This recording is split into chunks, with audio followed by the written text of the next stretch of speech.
नमस्कार health partners. मेरा नाम सचिन है और मैं जियो में एज ए ऑपरेशन मैनेजर काम करता हूँ। तो मेरे ख्याल से अभी आपसे भी हेल्थ पार्टनर से एक आधी बार तो बातचीत हो ही चुकी होगी। और हमारे साथ में जुड़े हैं डॉक्टर विवेक, जो कि हमारे लखनऊ से हैं और हमारे पैनल में काफ़ी समय से जुड़े हुए हैं और उन्होंने काफ़ी मरीज़ भी देखे हैं। तो नमस्कार डॉक्टर साहब, कैसे हो? नमस्कार। बहुत ही बढ़िया, आप सब बताइए। बढ़िया सर, बढ़िया।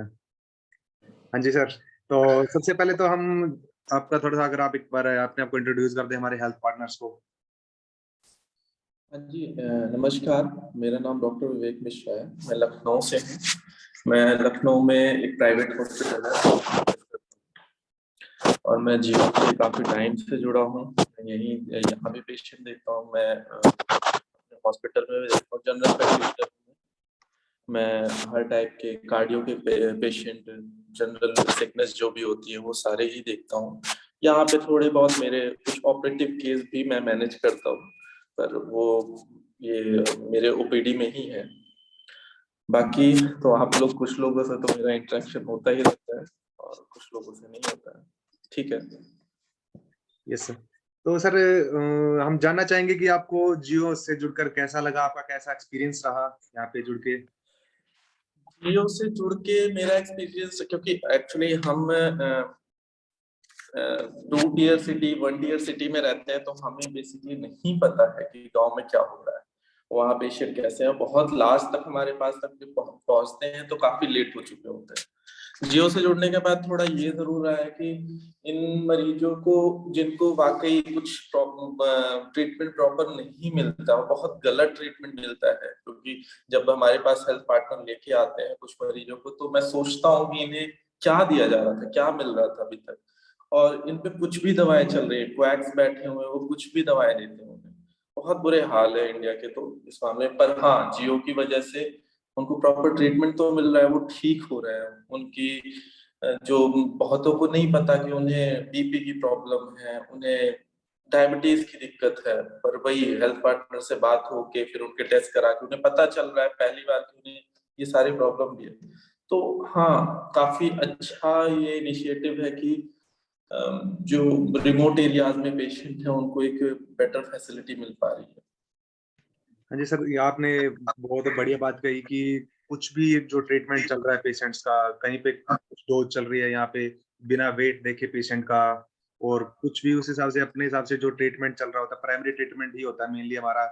अगर वो वहाँ पे अच्छे से अगर उनको ट्रीट किया जाए तो फिर आगे वो जो ट्रीटमेंट होता है उसमें ज्यादा दिक्कत नहीं आती। हाँ, सही सही गाइडेंस मिल जाता है उन्हें। और अगर नहीं पेशेंट को जरूरत ही है कि हाँ हॉस्पिटल जाना, उन्हें कम से कम ये तो पता चल रहा है कि हाँ उन्हें जाना कहाँ है, यस। और प्राइमरी बेसिक ट्रीटमेंट जो है वो प्रोवाइड हो जाता है। ये बहुत अच्छी बात है। वही सर, तो इसमें आप लोगों की गाइडेंस भी होती है कि भाई हाँ कैसे क्या कुछ होने चाहिए, क्या कुछ आप सिम्टम्स देके डायग्नोसिस देते हो उनको, तो जी जी उसके काफी हेल्पफुल होती है। उनकी खुद की भी नॉलेज बढ़ती है वहाँ पे कि जी कौन जी सी जी। जो एंटीबायोटिक्स है, कौन सी मेडिसिन जो रिस्की है, कौन को यूज करनी है, कौन सी कैसे यूज करनी है। तो वो भी जी हमारे जी जो गांव में लोगों के जो एक ट्रीटमेंट होता है वहाँ पे विकास हो रहा है जियो के माध्यम जी से। बिल्कुल बिल्कुल बिल्कुल। जी सर। तो सर अभी तक का आप जैसे आपने काफ़ी पेशेंट देखे हैं यहाँ पे, तो अभी तक का कुछ आपका ऐसा कुछ आपको कहीं केस हो कि भाई वो यहाँ पे अगर ना आते तो वो कहीं न कहीं वो केस ज़्यादा अ, हो रहा है? मुझे मैं बहुत अच्छे से स्ट्राइक करा है एक दो केसेस ऐसे, जैसे कि एक हेल्थ पार्टनर है बीपी सिंह, उनके पास एक पेशेंट आया था और वो काफी दिनों से परेशान था, और वो काफी दिखा रहा था कि मेरा ये पैर की स्वेलिंग जा नहीं रही, वो बढ़ती जा रही है। उसे नहीं पता था उसे डायबिटीज है। उसका सबसे पहले उन्होंने, सर ने बताया मुझे कि ये सर सही नहीं हो रहा। मैंने कहा इनकी पहले डायबिटीज की जांच कराइए। उसका डायबिटीज था 400 समथिंग। वो कैसे हील होगा? वो नहीं हो सकता। उसे सेलुलाइटिस हो रखा था। उसे बताया, उसमें इम्प्रूवमेंट मिला। बीपी सिंह सर का मेरे पास फोन आया कि सर वो तो बिल्कुल ठीक हो रहा है, वो तो बहुत सही हो रहा है। जब वही उन्हें नहीं पता तो वो कैसे सही होंगे? उसका अगर वो बढ़ता जाता तो एक टाइम ऐसा आता कि उनका पैर काटना पड़ता। वो सही नहीं होता, फिर वो डेड हो जाता पूरा और उन्हें पैर काटना पड़ता। और ऐसे कई केसेस थे। एक एमआई के पेशेंट आए, उनका हार्ट अटैक के, उनको तुरंत बताया उन्होंने, फिर आगे फर्दर, क्योंकि मैं यहाँ से नहीं कर सकता, तो उन्हें हॉस्पिटल बोला, हो गए। तो ऐसे बहुत केसेस हैं जिनमें मैंने देखा कि हाँ चलो, खुद को भी अच्छा लगता है कि यार किसी की जान बच रही है, कोई अच्छा हो रहा है। तो ऐसे ये केस तो मेजर था जो सेलुलाइटिस वाला था। एक एमआई का केस था, एक अम्मा का था, उन्हें जो है एलर्जी की प्रॉब्लम थी। उनका आईजीई लेवल बहुत ज्यादा बढ़ रखा था, वो बहुत परेशान थी, उनका ट्रीटमेंट करा था। तो ऐसे बहुत केसेस आए थे मेरे पास जिनको इम्प्रूवमेंट मिला और उनके सही गाइडेंस मिल गई। हाँ सर, जैसे अभी आप बता रहे हो कि बीपी सेंटर की वो जो डायबिटिक केस था, तो इस तरह जी से कोई केस वहाँ पे अगर सही से डायग्नोसिस नहीं हो और वहाँ पे एक कुछ ट्रीटमेंट चलता रहे, तो आने वाले समय में वो कहीं ना कहीं उनके लिए काफी खतरनाक हो जाता है वो। बहुत बहुत बहुत, वही मैं बता रहा हूँ ना कि जो उनका था सेलुलाइटिस में वो हम्म, कन्वर्ट हो गया था। हम्म, और अगर वो कितना भी ट्रीटमेंट करते हैं, वो जब तक उनका शुगर नॉर्मल नहीं करा जाएगा तब तक वो ट्रीटमेंट काम नहीं करेगा। और अगर वो इसी को कंटिन्यू करते रहते तो एक टाइम आता कि वो उनके पैर से उनको हाथ धोना पड़ जाता, पैर काटना ही पड़ता, नहीं बचता। तो ये सारी चीजें बहुत, उनका पैर सही हो गया सिर्फ जियो की वजह से और वहाँ हेल्थ पार्टनर की वजह से। हाँ सर, वो वही है, जियो का मेनली मकसद यही है कि हर गांव में एक अस्पताल वाली जो सुविधा प्राप्त, जो अभी जी आप जी जी। ज्ञानेंद्र सर के पीछे जो लिखा भी हुआ है कि एवरी विलेज डिजर्व ए हॉस्पिटल, तो बिल्कुल। उस वैसे ही हमारा एक मोटो भी है कि भाई कैसे न कैसे करके भाई लोगों तक सुविधा हम पहुंचाएं, और उनका जो खुद की नॉलेज, उनकी प्राइमरी ट्रीटमेंट की हम बढ़ाएं वो। जी जी जी बिल्कुल। नहीं, बढ़िया, बहुत सही बात कही सचिन ने। और आप सभी को नमस्कार, डॉक्टर साहब को भी नमस्कार। और हमारा पूरा प्रयास देखिए रहता है कि लोगों तक सही डायग्नोसिस पहुंचे, इसी को ध्यान में रखते हुए ये जियो इनोवेशन की शुरुआत की गई। और यहाँ पर हमने कोशिश करा है कि ऑनलाइन माध्यम से आपको देश के प्रख्यात डॉक्टरों को लाया जाए, और आप सबके माध्यम से जो गांव में हमारे लोग नहीं निकल पाते हैं और गलत ट्रीटमेंट होता है, या कई बार लोगों को जान भी गंवानी पड़ती है, और तो बिल्कुल उसमें 100% तो नहीं, लेकिन हाँ, जो कंट्रीब्यूशन जितना हो सकता है वो किया जाए। और काफी हद तक अगर आप सबके प्रयासों से देखा जाए तो हम 2.5 से 3 लाख पेशेंट तक इन सब चीजों तक पहुंचाने में कामयाब भी रहे हैं। काफी सारे केसेस हमने ऐसे देखे हैं डॉक्टर साहब। तो हम पेशेंट से मिले भी हैं जाकर के ग्राउंड्स पे, तो बताया कि उन्होंने अपनी आशा की किरण छोड़ दी थी कि अब ठीक हो पाएंगे जीवन में। और फिर जियो के साथ में, क्योंकि गांव में उनको ट्रीटमेंट मिल पाया, आप सबकी गाइडेंस से रेगुलर फॉलो अप हो पाया, तो काफी हद तक लोगों ने सुधार किया। और ना केवल सुधार किया बल्कि अपनी रोजमर्रा की जिंदगी को भी नॉर्मल किया उन्होंने उसके जी माध्यम से। तो इसका बेनिफिट तो बहुत ज्यादा है, बट कई बार हमारे हेल्थ पार्टनर्स को भी शिकायत रहती है, लोग इस पे ट्रस्ट नहीं करते हैं चीजों पे। तो मैं एक चीज कहना चाहूंगा कि सबसे पहले हमें खुद को ट्रस्ट करना होगा, और तभी हम शायद अपने पेशेंट्स को भी उस पर ट्रस्ट दिला सकते हैं। हमारे पास जो आपने देखा होगा, आप सबके पास जो टेस्टिमोनियल वीडियोस आते हैं, हम वो सब यूट्यूब पे अपलोड करते हैं कहीं ना कहीं।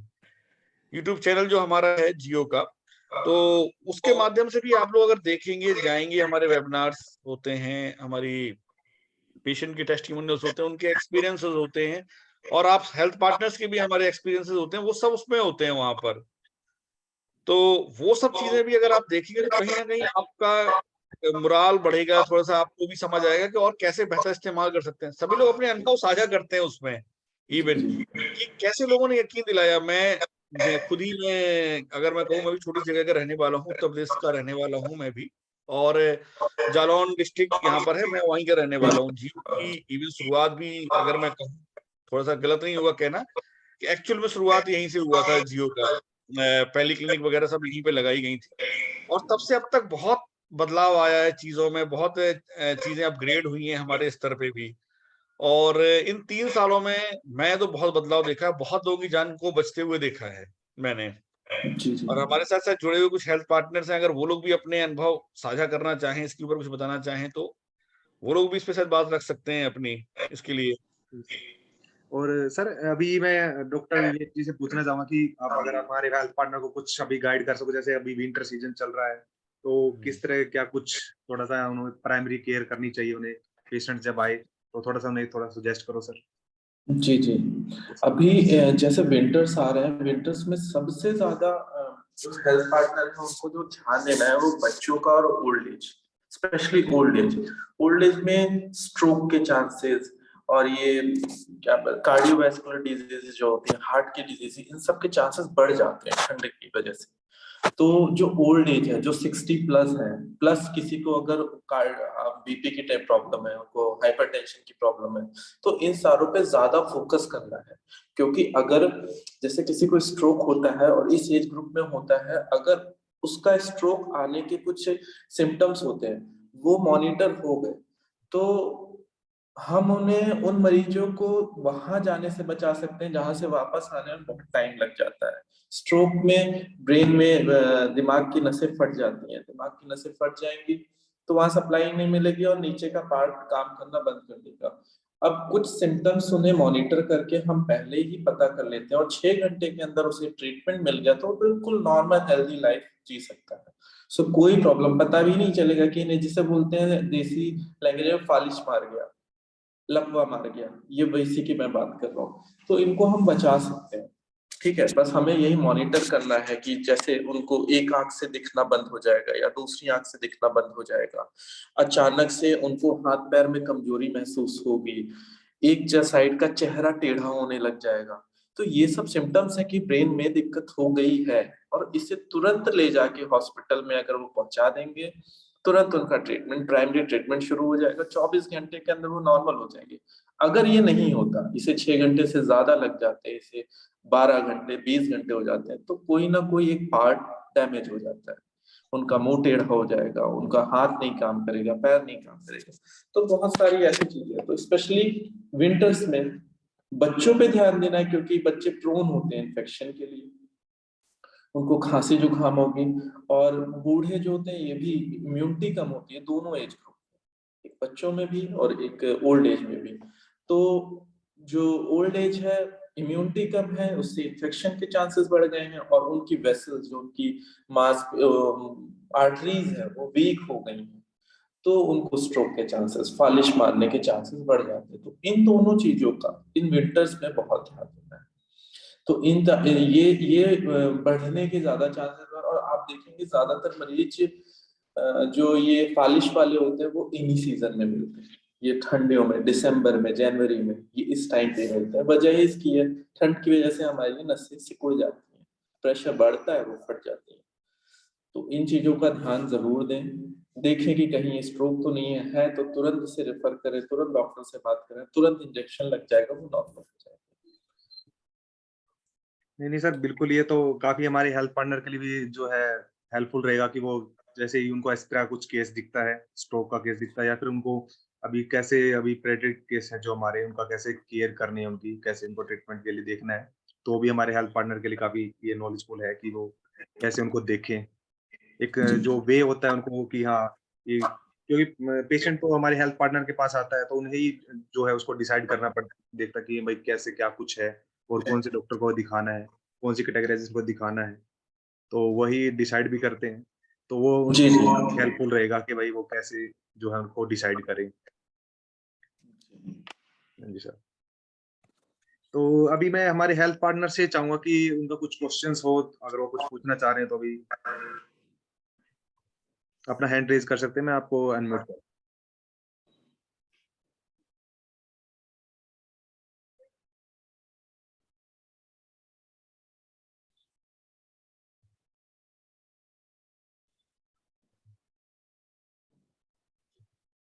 बिल्कुल सही कहा। शायद अगर किसी का भी कोई क्वेश्चन हो तो वो अपना हाथ उठा सकते हैं, बात करना चाहें। अगर कुछ वैसे भी आप कहना चाहें, जैसे सोलंकी जी को एक बार आप सचिन एक बार अनम्यूट करें। ऊपर सोलंकी जी अगर आप सुन रहे हैं, मैं ओम प्रकाश सोलंकी जी मंदसौर से, हमारे काफी पुराने हेल्थ पार्टनर हैं, तो एक बार मैं चाहूंगा अगर वो कुछ अपनी बात रखना चाहें तो। जी Solanki ji, good morning. Good morning sir. Good morning जी। क्या हाल है सर?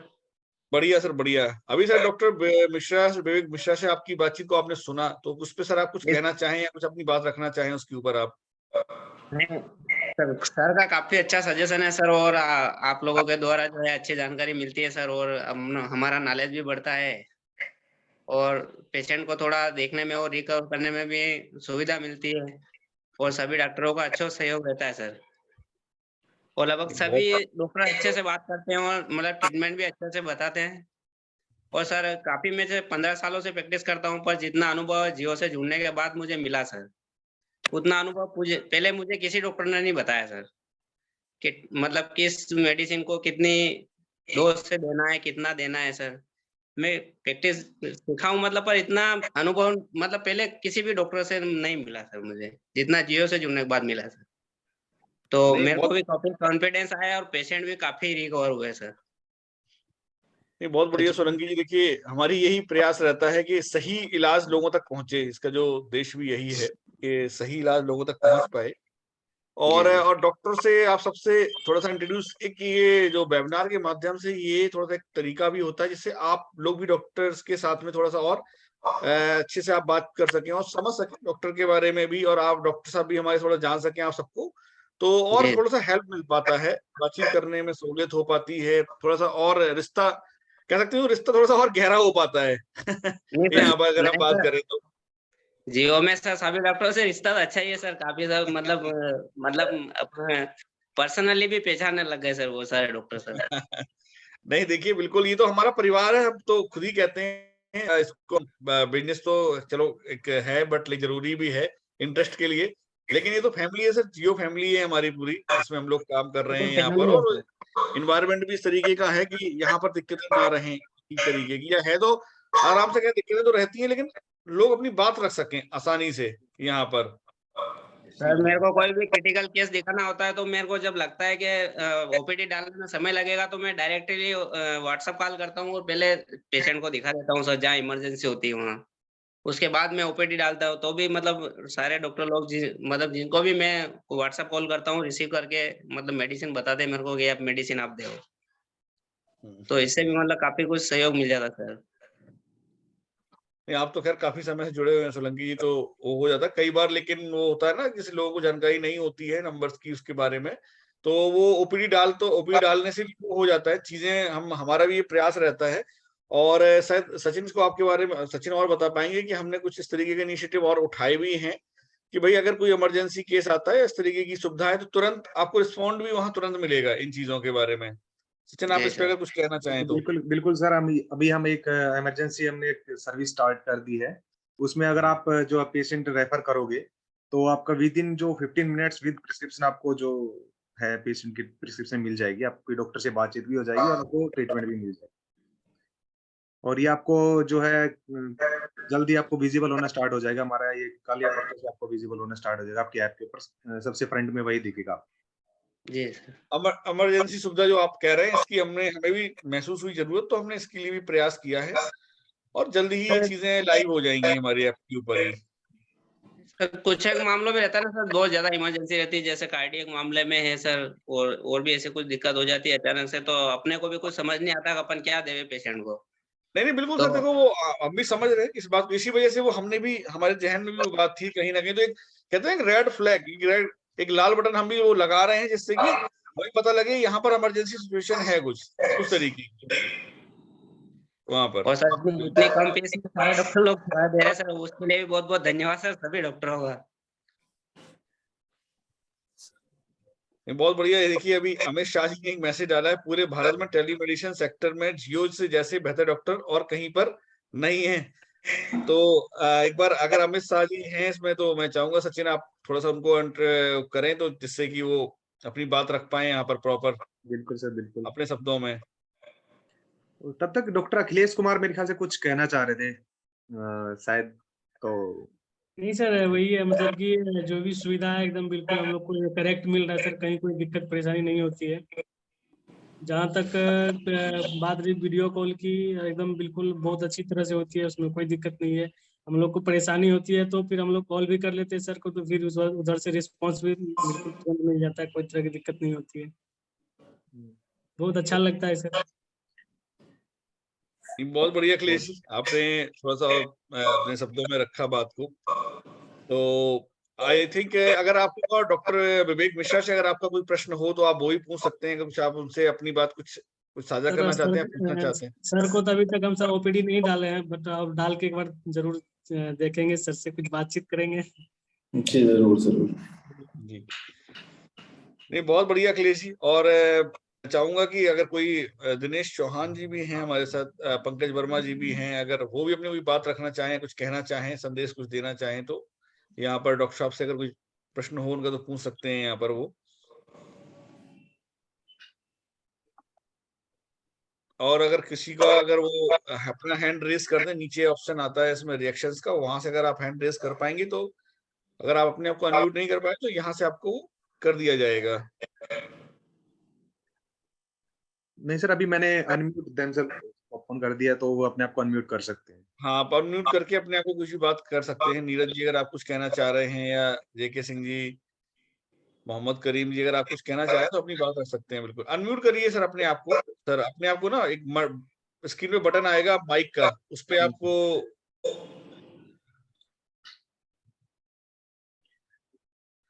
जी सर, नमस्कार। नमस्कार नीरज जी।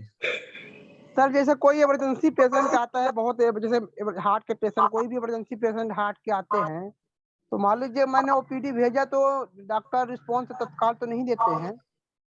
इसके लिए हम इमरजेंसी में क्या दे सकते हैं कि वो पेशेंट अगर ये बहुत ज्यादा सीरियस में है तो ओपीडी भेजा, तो एक बार हमारे पास पेशेंट आया, हमने ओपीडी भेजा तो तेरे में पेशेंट बहुत ज्यादा घबराहट बेचैनी थी, उसको बहुत दर्द था, तो हमने डेक्लोफिनिक लगा दिया था।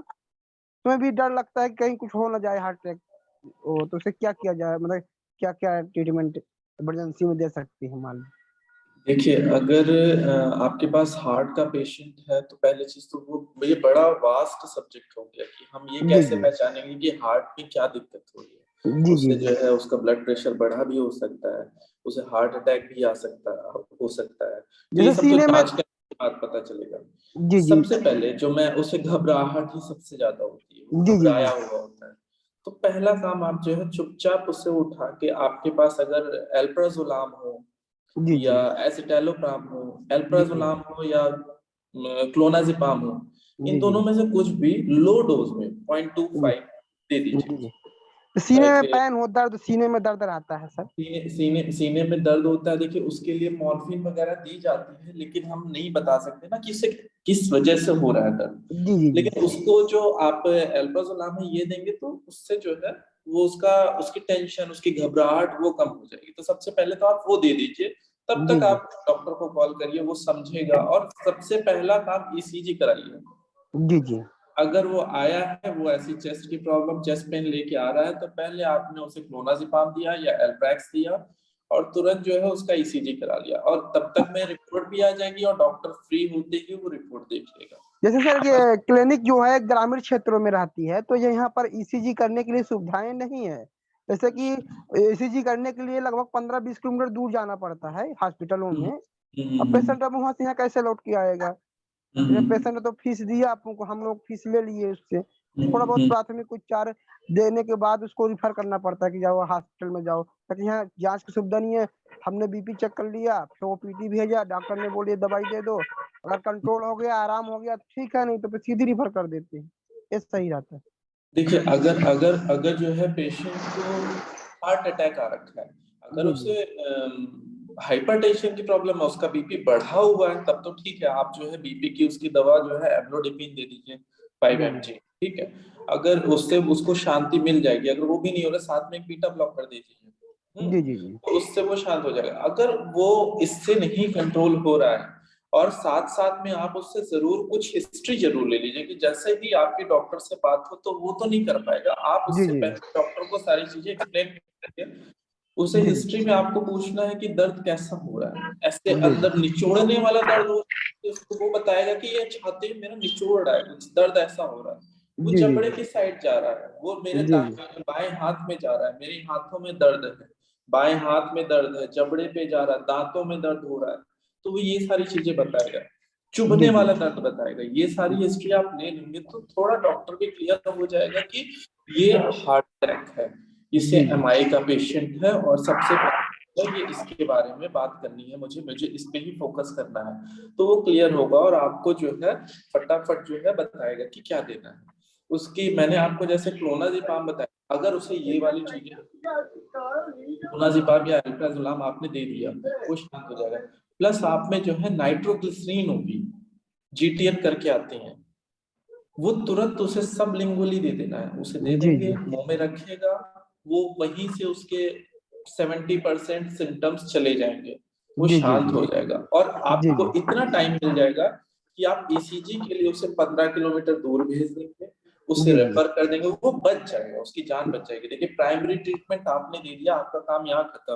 अब जी, उसे जी। जो स्पेसिफिक ट्रीटमेंट है उसे हॉस्पिटल में जाके लेना पड़ेगा, क्योंकि जी, वो जी। वहां पॉसिबल नहीं, उसे ऑक्सीजन लगना जी, जी। होगा, उसकी कुछ दवाएं चलेंगी, जी, सारी जी। चीजें वहां होंगी, जांचें। जी, आपने जी। इतना बेसिक काम करके उसे भेज दिया, उसकी जी, जान जी। बच जाएगी, वो तक। जी, जी।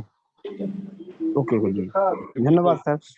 सही कहा डॉक्टर साहब ने। और सबसे प्रायोरिटी चीज है कि जो आप ट्रीटमेंट कर रहे हैं साथ साथ, और ये सारा मैं चाहूंगा, क्योंकि पेशेंट जब आते हैं तो सबसे पहले आपने अगर डॉक्टर की सलाह से ये सारे काम करेंगे तो ज्यादा बढ़िया रहेगा वहां पर। तो पहले तो सर हम जैसे अभी बताया सचिन ने आपको कि इमरजेंसी सेवा शुरू होने वाली, सबसे पहले आप डालिए और आपको कोशिश होगी कि विद इन 5 मिनट या 5 मिनट के अंदर अंदर आप तक डॉक्टर की कनेक्टिविटी पहुंचाएं वहां पर, हम वहां पर, और जिससे कि आपको सही गाइडेंस वहां पर मिल पाए और आगे क्या फर्दर स्टेप्स आपको लेने हैं वहां पर। तो वो सारी सहूलियत हम देने प्रोवाइड करने जा रहे हैं अपने सिस्टम में। तो विद इन 1 या 2 डेज में, जैसे सचिन ने बताया, तो वो अवेलेबल हो जाएगा आप तक, सभी तक वो सुविधाएं। और ये सब आप करें, डॉक्टर की जो एक्सपीरियंस डॉक्टर्स हैं, डॉक्टर्स की देखरेख में ही करें तो ज्यादा बेहतर रहेगा वहां पर चीजें। धन्यवाद डॉक्टर साहब, आपने काफी जानकारी दी इसके बारे में। सचिन। हाँ हाँ जी सर, दिलीप कुमार कुछ कहना चाह रहे थे जी। इसी का क्लिनिक से भी, बट उनका ऑडियो कनेक्टेड नहीं है। जी सर, तब तक कोई और हमारा हेल्थ पार्टनर कुछ क्वेश्चन पूछना चाहे, किसी तरह कुछ उनको डाउट हो कुछ भी।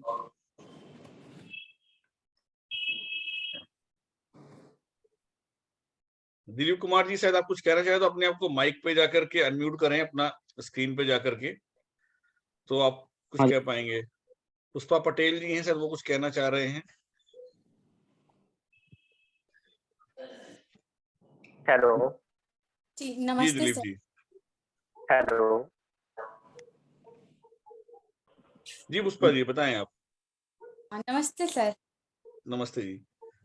सर एक पेशेंट है जिनको से कभी भी कोई भी मेडिसिन दो तो उनको ना हर मेडिसिन में साइड इफेक्ट हो जाता है, और कोई भी अगर जनरल कोई भी नॉर्मल भी टैबलेट लेने से तो वो ठीक नहीं हो पाती, तो उसके लिए सर कुछ।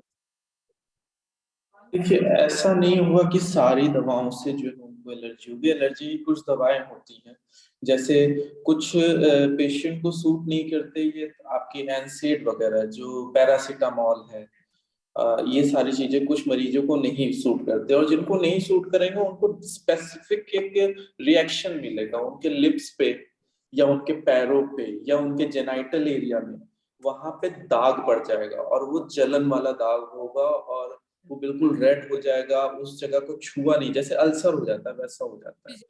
तो उनसे होता है, या फिर कुछ एंटीबायोटिक्स जैसे पेनिसिलिन जो है, जितने भी पेनिसिलिन है उनसे होता है, इसीलिए हम उसे देने से पहले उसे आईवी चेक करते हैं। कुछ ही दवाओं से होता है, सारी दवाओं से नहीं। अभी कुछ दिन पहले आए थे तो एसिक्लोफिन था तो उनको दी थी, मतलब दर्द जी था तो, और जी जी। उसको पीरियड टाइम भी था उनका, तो फिर उनको सर पूरा बॉडी में इचिंग हो और फुंसी फुंसी जैसे पूरा बॉडी में हो गया था।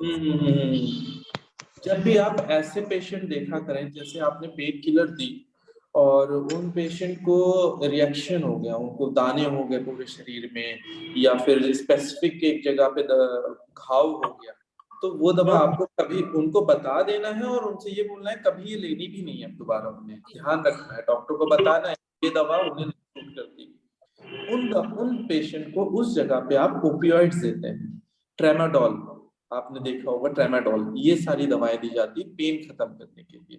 तो आप उन्हें एनसेड नहीं देंगे, ट्रेमाडोल कोई भी ओपियोइड देंगे। सर बहुत बढ़िया सर जी। अभी ये नॉलेज तो काफी हमारे हेल्थ पार्टनर्स के लिए और के लिए भी काफी हेल्पफुल रहेगी कि भाई कैसे अगर किसी स्पेसिफिक मेडिसिन से कोई एलर्जी है तो वो जी उनको हम पेशेंट को भी बता दे कि आगे से आप ध्यान रखें, और जी, बता उनको दे कि जरूर बताएं। हाँ, जी कि आगे से वो किसी कहीं पे भी मेडिसिन लेने जाए तो बता दे कि मेरे को इस मेडिसिन से एलर्जी है, ताकि वो जी दोबारा से ऐसा कुछ सिनेरियो ना हो। जी। तो तो दिलीप कुमार जी, आप कुछ कहना चाह रहे थे? जी सर, जी सर। हम बोल रहे थे कि मेरे पास पेशेंट आया था लगभग 5-7 दिन पहले। उनको सीजर आ रहा था और जी। सीजर आ था, हमने प्रदीप सर को रेफर किया था, तो उनको मतलब सीधा माना कर दिए कि नहीं, हम ये केस नहीं देखेंगे, कि आप रेफर कर दीजिए। तो उस समय, अभी हम लोग ग्रामीण क्षेत्र में रहते हैं, तो उस समय कुछ प्राइमरी ट्रीटमेंट होना चाहिए कि उस पेशेंट को हम लोग रिकवर कर सके, उसके बाद रेफर करें।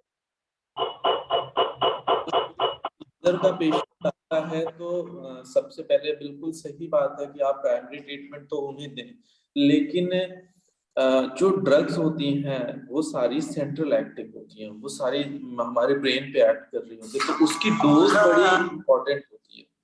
डोज बड़ी इंपॉर्टेंट होती है कि वो ज्यादा हुई तो इतना ज्यादा डिप्रेसेंट कर देगी कि पेशेंट जो है, फिर वो, आप तो उसे बचाने चले तो वो पता लगा बचा नहीं, कुछ और ही हो गया। तो वो नहीं करना है। हम फेनेटोइन, आपने नाम सुना होगा, सोडियम वैल्प्रोएट सुना होगा, ठीक है? हाँ, तो इसकी इपिसोलिन हमारे यहाँ इंजेक्शन अवेलेबल रहता है, जी जी फेमिटोइन का। जी जी, हाँ, टैबलेट और जी जी। तो इनका जो है, जैसे अगर वो सीजर में आया है तो सबसे पहले हमें, हमारा मेन मोटो ये होना चाहिए कि उस मरीज का सीजर रोक देना है, क्योंकि जितनी बार सीजर आएगा उतना ब्रेन में डैमेज होगा। हम इसीलिए करते हैं और हम कोशिश करते हैं कि वो सीजर आना बंद हो। तो उस टाइम पे आप जो है उसकी लो डोज में आप वो दे दीजिए, उसका सीजर रोकिए, ठीक है? आईवी देना होगा और वेट के अकॉर्डिंग देते हैं, वेट के अकॉर्डिंग 1 mg पर kg के अकॉर्डिंग शायद देते हैं, या 0.1 से 0.5 से आप शुरू करिएगा, 0.5 mg पर kg के अकॉर्डिंग उसे दीजिए। 5 मिनट वेट करिए, अगर सीजर रुक गया ओके, रिफर कर दीजिए, अगर नहीं रुका तो फिर से उसकी हाफ डोज, जितना दिया था उसकी हाफ डोज दीजिए, फिर से उसको स्टैंड दे दीजिए। अगर वो सीजर रुक गया तो अब उससे तुरंत रेफर करिए, आप अपने पास मत रखिए, क्योंकि आप अपने पास रखेंगे आपको भी प्रॉब्लम होगी। तो सीजर के पेशेंट तो जनरली रेफर ही करना पड़ता है। हाँ, बेसिक प्राइमरी ट्रीटमेंट जो आप कह रहे हैं बिल्कुल सही बात है, उतना देखिए, उससे वहां से भेज दीजिए कि अब जाओ आप बड़े हॉस्पिटल में, जो बड़ा सेंटर हो वहां आसपास का, वहां पे दिखा। जी सर, यही तो तुरंत उन्होंने रेफर किया, तो तब फिर हमने उसका ट्रीटमेंट नहीं किया, हमने भी रेफर किया। और फिर करीबी पेशेंट था मेरा, फिर गया तो वहाँ MRI वगैरह किया, तो ऐसा कुछ नहीं निकला कि सिर्फ सीजर ही था, मैनुअली जो आता है कभी, कमजोरी वगैरह, फीवर वगैरह। जी जी, सबसे पहले अगर आपके पास कोई भी सीजर का पेशेंट आता है, सबसे पहले आपको क्या करना है? सबसे पहले कुछ नहीं, आप एक ग्लूकोमीटर उठाइए, उसका ब्लड शुगर लेवल चेक करिए। होता क्या है कि बहुत लोग ऐसे होते हैं जिनको डायबिटिक होते हैं, उनके अंदर ब्लड शुगर तो बहुत ज्यादा है, लेकिन वो शुगर यूटिलाइज नहीं हो पा रहा, और जो हमारे शरीर को जरूरत है डेली खाने की वो मिल नहीं पा रही है। अब ब्रेन को शुगर का लेवल जैसे 55 से कम या 60 से कम हुआ, वो तुरंत सीजर आने लग जाएगा। तो सबसे पहला रीजन तो आपके दिमाग में ये होना चाहिए, आप सबसे पहले ये देखिए कि इसका शुगर कितना है। शुगर चेक करते ही आपको ये पता लगेगा कि अगर उसका शुगर जो है 90 से कम या 80 से कम जा रहा है, पहले तो सबसे पहले आप जो है एक DNS लगा दीजिए उसे, 5%, 10% जो भी आपके पास हो वो लगा दीजिए। तो उससे जो है उस पेशेंट को आराम मिल जाएगा, वो पेशेंट सही हो जाएगा। इस बात का आपको ध्यान रखना है। पहले, सबसे पहले आपको देखना है शुगर लेवल। शुगर लेवल अगर उसका 90 से कम जा रहा है तो यही समझिए पहला कॉज तो यही है कि उसे जो है ब्रेन को जो है शुगर नहीं मिल रहा है, वो चाहिए। तो आप उसे 10% या 5% जो है डेक्सट्रोज लगा दीजिए। अगर ये नॉर्मल है तो आप जो है फेनेटोइन या सोडियम वैल्प्रोएट पे जाइए। तो बस एक चीज बीच में कहना चाहूंगा, मतलब आप सभी से रिक्वेस्ट है कि देखिए ये जो डॉक्टर साहब जानकारी दे रहे हैं, और मैं बस आप सबसे, और आप सबको बहुत नॉलेज है, लेकिन मैं इतना सा कहूंगा चीजों को कि ये सब चीजें ना आप जो हमारे एक्सपर्ट डॉक्टर्स हैं उनकी निगरानी में ही करें। जी हाँ, क्योंकि हमने केसेस देखे हैं, हमने हमारे 1500 प्लस हेल्थ क्लिनिक्स हैं हमारी, तो हमने ये देखा कभी भी जब आप जो करते हैं सजेशंस के आधार पे करते हैं, तो कई बार पेशेंट थोड़ा डिफरेंट होता है, और वहां पर अगर आपने वो ट्राई किया तो वो थोड़ा सा मामला उलट भी जाता है। तो बस मैं ये चाहूंगा कि हमने जो भी आप ये इस तरीके के स्टेप्स लें तो डॉक्टर के निगरानी में ही लें, डॉक्टर्स की उसके सजेशंस के साथ में ही लें, वहां पर बातचीत करके ही लें, रेफरल उनको डालें और डॉक्टर से बात करे बिना ना ट्राई करें। नहीं तो हो सकता है आपको लगे कि ये जानकारी आपको इस प्लेटफॉर्म के माध्यम से दी गई थी और आपने इसको यूटिलाइज किया, इसका नुकसान हो गया। तो वो रिक्वेस्ट है सभी से कि आप रेफर डालें, डॉक्टर से बात करते हुए करें, और जो डॉक्टर साहब ने दवाइयां बताई हैं जिस तरीके से वो बता रहे हैं फिर आप करें, ताकि और क्लियरिटी मिल जाए वहां पर आप सबको उसके लिए। और अगर आप अपने साइड से ही ये दे देते हैं तो आप पे क्वेश्चन हो सकता है। Yes. मेरे से करा जाएगा और अगर कुछ गड़बड़ होती भी है तो मैं बैठा हूँ उसे करेक्ट करने के लिए, करेक्ट करने हाँ ये आगे आप ऐसे कर लीजिए, अब इसे ये दे दीजिए, अब ये दे दीजिए, वो सही हो जाएगा। आप अगर करते हो तो आप पे सीधे ब्लेम आएगा कि आपने कैसे करा। मेडिकल लीगल केस बहुत सारे बन जाते हैं, तो थोड़ा आपको भी अवेयर रहना है इन बातों पे। हाँ सर, ये भी है, साथ के साथ में ये भी है, जैसे आप तो सारे सिम्टम्स को देखते हुए उस हिसाब से ट्रीटमेंट दोगे, बट यहाँ पे हम कुछ स्पेसिफिक सिम्टम्स को ही डिस्कस कर रहे हैं, तो सारे सिम्टम्स तो डिस्कस भी नहीं कर सकते क्योंकि पेशेंट टू पेशेंट वेरी करते हैं ये चीजें। जी बिल्कुल होते हैं, इसीलिए मैंने सबसे पहले आपसे ये बोला ना कि आप सबसे पहले तो ये देखिए कि उसका शुगर लेवल कितना है। मैं आपको प्राइमरी ट्रीटमेंट बता रहा हूँ, आपको ये नहीं कह रहा हूँ कि अगर हम नहीं मिल पाते, हम में से कोई डॉक्टर आपके लिए अवेलेबल नहीं है, तब आपको लगता है कि अब क्या करें, कम से कम आप शुगर चेक करके उससे मैसेज पे डाल सकते हो, रिपोर्ट अपलोड कर सकते हो, सर इसको ये है, इसको ये। डॉक्टर अगर बिजी भी है वो चैट पे तो आपको बता सकता है कि ये कर दो, ये कर दो। तो इन चीजों का आपको मैं प्राइमरी ट्रीटमेंट बता रहा हूँ, आपको देना नहीं है, मैं बता रहा हूँ कि स्टेप ये कर दीजिए, उसके बाद डॉक्टर उधर से आपको बता देगा कि ये करना है। यस सर मैं उस दिन की बात कर रहा हूँ जब मेरे पास पेशेंट आया, मेरे पास इंजेक्शन भी अवेलेबल था फेमिटोइन का, और सर को हमने रेफरल डाला, उसके बावजूद भी उन्होंने रिकमेंड नहीं किया, तो हमने उनको इंजेक्शन नहीं लगाया, बट रेफर कर दिए हम सिर्फ। तो उनको बस मैं इसमें एक छोटी चीज कहना चाहूंगा, बस इसमें हो सकता है, देखो आपने डॉक्टर से आपने वो डाला हो और उनको लगा हो कि ये शायद मेरे से हैंडल नहीं होगा, तो उसके लिए उस केस में उसमें कोई बुराई वाली बात नहीं होती, सभी का अपना अपना उसमें रहता है। तो आप हमारे पैनल पे और डॉक्टर्स भी होते हैं, इसमें कोई बाध्यता नहीं है कि अगर एक डॉक्टर ने मना कर दिया तो आप दूसरे से रेफर नहीं ले सकते हैं वहां पर, तो वो ऑप्शन भी आपके पास उपलब्ध रहता है, किसी और डॉक्टर की सलाह ले सकते हैं अगर लगता है वहां पर कि और डॉक्टर से हमें कंसल्ट करना चाहिए। तो और बहुत से डॉक्टर हैं पैनल के ऊपर, अभी जैसे आप डॉक्टर विवेक मिश्रा से आप यहाँ पर कर रहे हैं, इस तरीके से डॉक्टर और भी हैं, प्रदीप मिश्रा हैं हमारे पास में, और डॉक्टर शिवा खुराना, मतलब डॉक्टर्स बहुत है सर।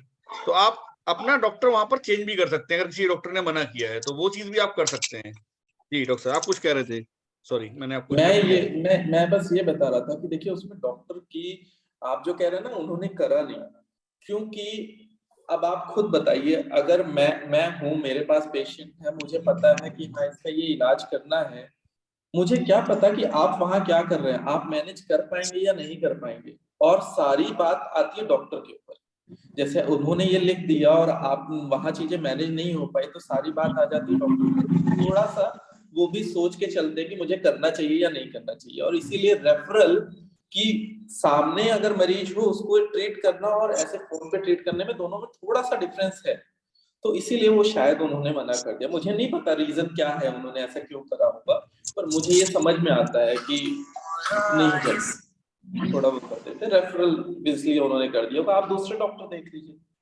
आपके पास तो बहुत ऑप्शन है। नहीं, उन्होंने कांटेक्ट मुझे किया था, लेकिन फिर पेशेंट देखे तो बोले कि तो इनको रेफर कर दो, कि यहाँ नहीं हो पाएगा, हाई सेंटर पकड़ दो। उन्होंने कुछ शायद देखा मरीज में, उनको और भी सिम्टम्स लगे हुए, इस वजह से शायद समझ वो होता है ना, अपने अपने हिसाब से, अपनी भी नॉलेज के हिसाब से ही लोग उसको करते हैं। तो आप चाहें तो उसमें आप दूसरे डॉक्टर से कनेक्ट कर सकते हैं वहां पर उसमें। दिलीप जी जी। और यहाँ पर बस मैं एक चीज और कहूंगा धर्मेंद्र जी, कि देखिए हमारे प्लेटफॉर्म पे देखिए सभी डॉक्टर्स जो है वो बहुत ही ईमानदारी पूर्वक अपनी परामर्श देते हैं।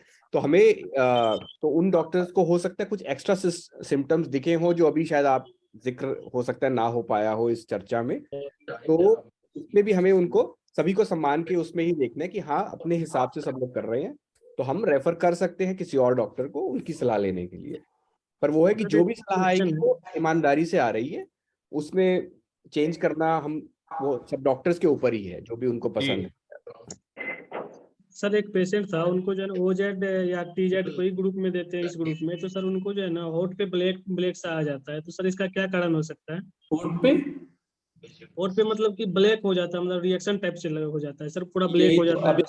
अभी शायद आपने ध्यान नहीं दिया हो, थोड़ी देर पहले मैंने यही बोला था, इसे फिक्स ड्रग रिएक्शन बोलते हैं। वो स्पेसिफिक सिर्फ उन्हीं दवाओं से होता है। तो उनको अब यही बोल देना है आपको कि इस ग्रुप की दवा कभी नहीं लेनी। अगर उन्हें दर्द होता है तो उन्हें ओपियोइड लेंगे, ट्रेमाडोल वगैरह लेंगे, एनसेड्स नहीं लेनी, उनसे ही होता है। एनसेड्स से होगा, पेनिसिलिन से होगा, ये कुछ दवाएं ऐसी हैं जिनसे होता है, और कुछ बहुत सिलेक्टेड पॉपुलेशन है उन्हीं को ये दिक्कत होती है, सबको नहीं होती है। इसका कुछ सर कोई कारण ऐसा? आप उसका बस वो दवा को रोक देना ही उसका इलाज है, वो दवा उनको नहीं लेनी है, उसका कोई कारण नहीं है। इसका कारण मैं आपको बताऊंगा तो थोड़ा वो डिटेल हो जाएगा और काफी अंदर की बातें हैं, बॉडी थोड़ा रेजिस्टेंस जेनेटिक लेवल की बातें हैं, कुछ ससेप्टेबल पॉपुलेशन होती है उनको ही होता है, वो मतलब कि नहीं है, छोड़िए वो बहुत अंदर की बात है। ओके। अगर इसको हम सिंपल वे में बात करें तो बॉडी रेजिस्टेंस होता है, वो वेरी करता है बॉडी टू बॉडी, इतना होता है।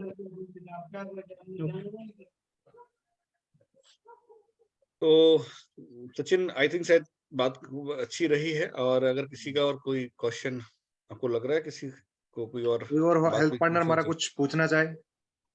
सर जैसे कि किसी को बार बार यूरिन में मेडिसिन लेने के बाद फिर इन्फेक्शन हो जाता है, तो उसके लिए यूटीआई हो जाता है, यूरिन का इन्फेक्शन हो जाता है। तो देखिए यूटीआई की प्रॉब्लम ज्यादातर जो है हमें फीमेल्स में मिलती है, ठीक है। मेल्स में मिलती है तो मेल्स में उनमें मिलेगी जिनको जो ओल्ड एज होते हैं उनमें मिलती है, क्योंकि उनमें प्रोस्टेट का साइज बढ़ जाता है, इस वजह से आती है। नहीं, इसकी लड़कियों में है, छोटी 20-22 साल की लड़की है, तो उसको मतलब मेडिसिन लेते तक ठीक रहता है, फिर उसके बाद फिर बार बार इन्फेक्शन हो जाता है सर। और अभी कुछ दिन पहले और यूरिन टेस्ट कराए थे तो उसमें कास्ट सीन हुआ था। देखिए जो 20-22 साल की बच्ची है उसको आपको ये जरूर सबसे पहले तो उसको ये बताना है कि पर्सनल हाइजीन उसे मेंटेन करना है, कि उसे पब्लिक टॉयलेट नहीं यूज करने हैं जहाँ पे सब जाते हैं, ठीक है। उसे यूज करने हैं तो सफाई से यूज करने हैं, अपना पर्सनल हाइजीन मेंटेन करना है, उसे जो सैनिटरी नैपकिन है वो यूज करने हैं। कुछ कुछ बेसिक चीजें होती हैं जो हमें इन्फेक्शन की तरफ ले जाती हैं। होता क्या है, जो फीमेल्स होती हैं उनमें यूरेथ्रा का साइज छोटा होता है, तो इन्फेक्शन जल्दी ट्रेवल कर जाता है, इन्फेक्शन जल्दी पहुंच जाता है। तो इन्फेक्टिव जगह जो है उनसे बचकर बी वॉश वगैरह यूज करना है, जिनसे सफाई उस एरिया की रहेगी, तो वो चीजें उनको नहीं होगी, ठीक। और अगर मैरिड है तो जो उनके पार्टनर हैं उनको भी अनमैरिड है तो बस उनको पर्सनल हाइजीन मेंटेन करना, उनसे बोलिए कि अपना पर्सनल हाइजीन मेंटेन करें और सफाई रखें, नहीं सर मेडिसिन लेने के बाद फिर से हो जाता है, तो उसका कारण? वो कारण यही है ना कि वो पर्सनल हाइजीन नहीं रख रही। ये मेडिसिन तो ली ना, कि मेडिसिन ली, इन्फेक्शन था, इन्फेक्शन आया मेरे अंदर, वो था, एंटीबायोटिक दी, उस इन्फेक्शन को खत्म कर दिया, अब वो जा चुका है, नहीं है कुछ हमारे अंदर।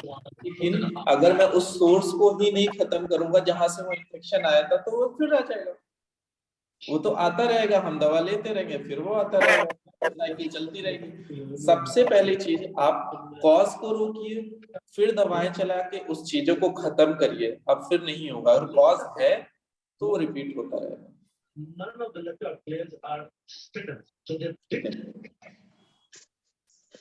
नहीं, बहुत बढ़िया डॉक्टर साहब ने बताया। और इसके लिए ये है कि क्योंकि ये थोड़ी सी पर्सनल हैवी इशू तो शायद हो सकता है, वो ट्रीटमेंट ही प्रॉपर उसका लेना चाहिए डॉक्टर के साथ, शायद वो बातचीत करा करके शायद और बेहतर समझ आएगा, वो केस शायद उस तरीके से होगा। तो पुष्पा जी मैं चाहूंगा कि अगर आपको कर रहे हैं डॉक्टर साहब को आप रेफर करके वो और शायद जानकारी फिर आप जी मैं उन्हें समझा दूंगा। डॉक्टर को यही जियो पैनल पे ही रिफर की थी, तो वो मेडिसिन लिए तो हाइजीन वगैरह का भी रखे, लेकिन फिर भी हो जा रहा है। और अभी एज भी ज्यादा नहीं हुआ है, 20 साल की है, प्लस ना वो अभी यूरिन में और कास्ट प्रेजेंट आया सर। तो आप एक बार उन्हें दिखवाइएगा, मैं आपको देख लूंगा। ठीक। हेलो, नमस्कार सर। नमस्कार सर किसी पेशेंट को जैसे पैर में पसीना आते हैं, हाथ में भी ज्यादा पसीने आते हैं, उसका क्या कारण होता है सर? देखिए जो पसीने आते हैं, देखिए कुछ ही लोग ऐसे होते हैं, बहुत ज्यादा पानी निकलता है ठंडी में भी। एक परसों पेशेंट आई थी, बहुत ज्यादा पानी निकल रहा था हाथ से, तो हमने डॉक्टर के लिए खड़े से दिखाया था, तो उन्होंने थोड़ा बहुत मेडिसिन दे दिए थे। जी सर, तो उससे थोड़ा आराम हल्का फुल्का मिला था। इनको जिनको ये था दिक्कत थी, इनको ये बचपन से रही होगी, ये जेनेटिक होता है, ये इनके अंदर मतलब इनका सिस्टम थोड़ा ओवर एक्टिव होता है, जिस वजह से ये चीजें होती रहती है। तो सर ठंडी में ही होता है सर, ज्यादा ठंडी में ही पसीना चलता है, ठंडी में बहुत ज्यादा निकलता है। सिर्फ हाथों में होता होगा? हाँ, हाथों में पैरों में भी होता है। हाँ जी, ओवर एक्टिविटी है और कुछ परेशान होने वाली बात नहीं है इसमें। जी जो है सिस्टम की थोड़ी ओवर एक्टिविटी है। इसका कोई ट्रीटमेंट, स्पेशली ट्रीटमेंट नहीं है रेगुलरली। स्पेसिफिक लेना भी नहीं चाहिए जब वो आपको परेशान नहीं कर रहा है तो। क्यों आप ये सारी केमिकल्स ही तो है दवाएं, तो आप क्यों लेंगे अगर आपको बहुत ज्यादा मेजर प्रॉब्लम नहीं होगी। जैसे कुछ डॉक्टर एट्रोपिन इंजेक्शन लिखते हैं, एट्रोपिन इंजेक्शन दिए थे कुछ डॉक्टर, जैसे हमारे यहाँ के डॉक्टर खरे सर हैं डिस्ट्रिक्ट हॉस्पिटल के, तो उन्होंने एट्रोपिन इंजेक्शन प्रिस्क्राइब किए थे जी। उससे सर ठीक हो जाता था। वो रुक जाएगा बिल्कुल, वो आपका सिम्प्टोमेटिक मैनेजमेंट है, आपके सिम्टम्स बहुत ज्यादा हैं, हम उन्हें रोक दे रहे हैं, ठीक है। लेकिन अगर ये मेरा पर्सनल ओपिनियन है कि अगर मुझे कोई चीज परेशान ऐसे नहीं कर रहे कि मेरी डेली एक्टिविटी रुक रही है, तो मैं दवा से अवॉइड करता हूँ, नहीं लेता हूँ। जब वो आप बचपन से ही आपको वो दिक्कत थी, आप बड़े होते हुए आपको नहीं नॉर्मल है आपके लिए, तो आप ना ले तो ज्यादा अच्छा है, क्योंकि ये सब केमिकल है, आपको ही परेशान करेंगे। जी जी, ओके जी, धन्यवाद सर। हेलो हेल्थ पार्टनर्स के लिए ये भी काफी रहेगा कि इस तरह कुछ भी अगर उनके पास केस आता है तो उन्हें कैसे ट्रीट करना है। सुदामा जी शायद कुछ कहना चाह रहे हैं। सचिन। हाँ सर, नमस्कार। नमस्कार सुदामा जी। कह रहे हैं सर, हाँ नमस्कार, कह रहे हैं एंटी माइग्रेन ट्रीटमेंट के थोड़ा बारे में बता देते। माइग्रेन के पेशेंट बहुत आ रहा है ठंडी में। किस चीज के? माइग्रेन के ट्रीटमेंट के बारे में कुछ बताइए। माइग्रेन, देखिए माइग्रेन जो है हमारा, इसमें होता क्या है कि ये ट्रिगर, आपको फैक्टर क्या है जिसकी वजह से ये ट्रिगर हो रहा है, इसको ध्यान रखना है, इसका आपको पेशेंट को ध्यान रखना है। देखिए माइग्रेन जो है कुछ ही चीजों से ट्रिगर होता है, जैसे कि कॉफी से, चॉकलेट से, सनलाइट से, रोशनी से, कोई भी रोशनी होगी उनसे वो ट्रिगर होता है। और माइग्रेन को पहचानना सबसे बड़ी चीज है। आप पहचानेंगे कैसे कि ये माइग्रेन ही है? हेडेक है ना, सर दर्द है, सर दर्द तो कुछ भी हो सकता है, कैसे भी हो सकता है, तो वो पहचानना बहुत जरूरी है। तो माइग्रेन हमेशा जो पेशेंट होगा मोस्टली फीमेल होंगे, ठीक है, मोस्टली फीमेल होंगी, मेल भी होते हैं लेकिन ज्यादातर केसेस जो है फीमेल के ही, फीमेल का ही केस आ रहा है जी, फीमेल का ही आएगा, मोस्टली फीमेल मिलेगी। और आपको वन साइड बताएगी, आधे सर में दर्द बताएगी, एक साइड या इस साइड, किसी भी साइड आधे में सर में दर्द बताएगी। और आपको ये रूल आउट जरूर करना है कि ये कहीं सर्वाइकल पेन की वजह से तो नहीं है, ठीक है।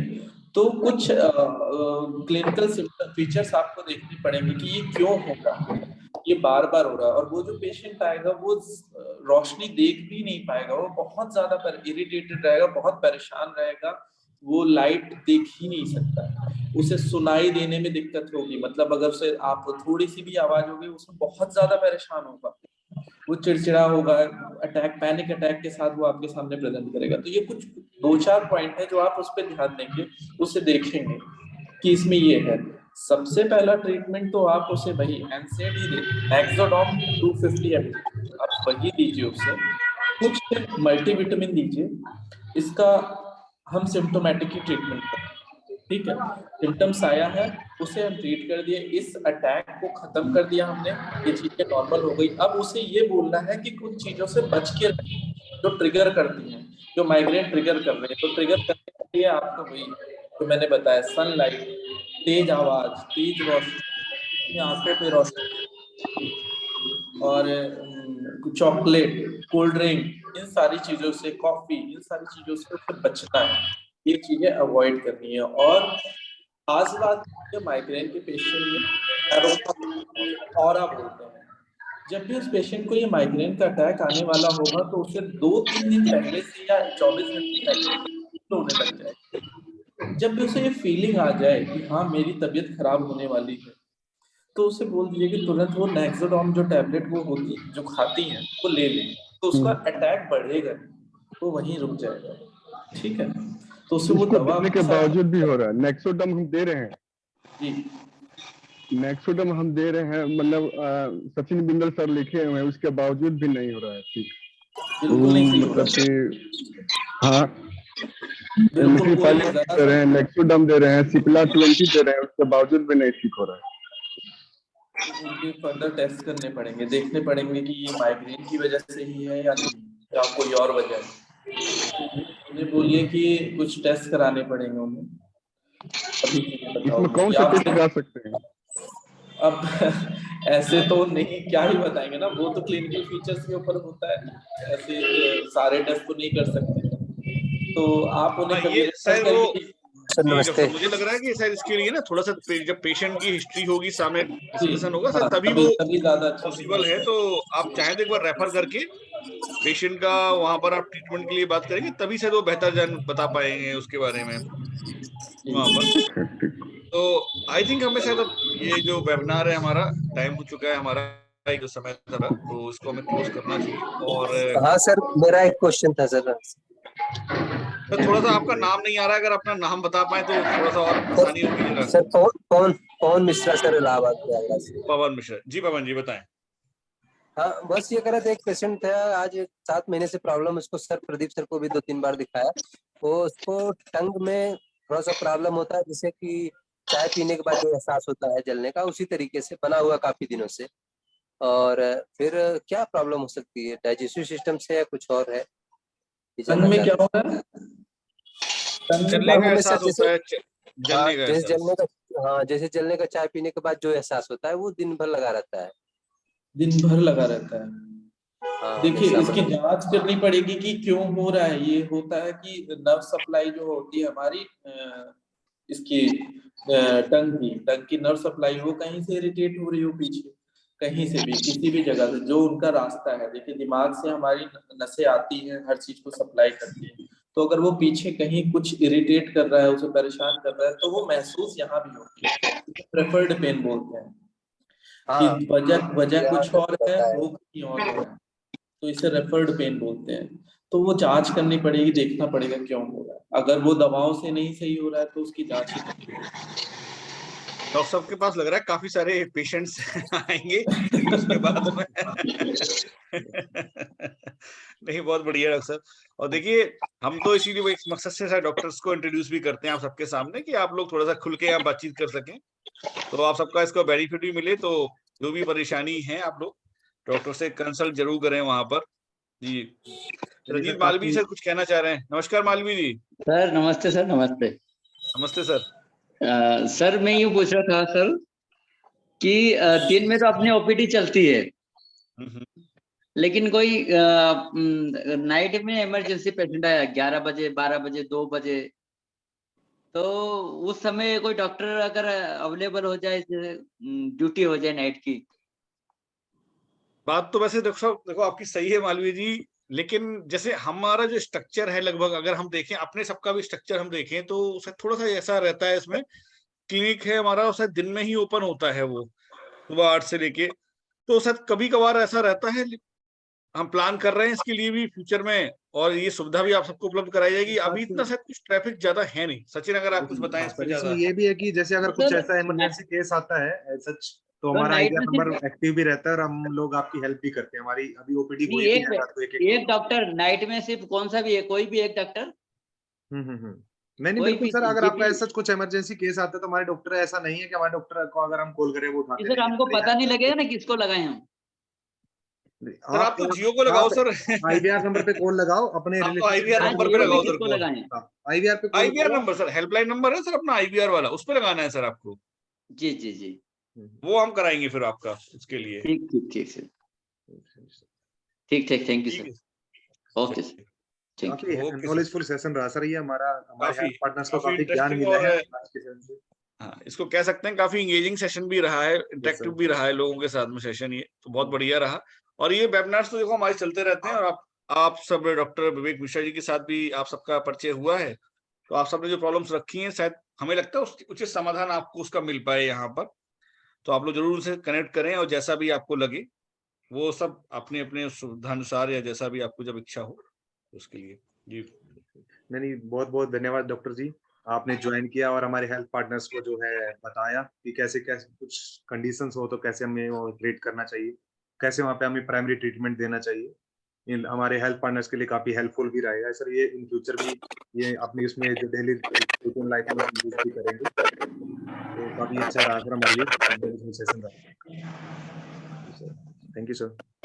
Okay, thank you. Okay sir, thank you. नमस्कार जी। नमस्कार। ठीक है सर, इसको कंक्लूड करते हैं हम। बिल्कुल जी, थैंक यू। Okay ji.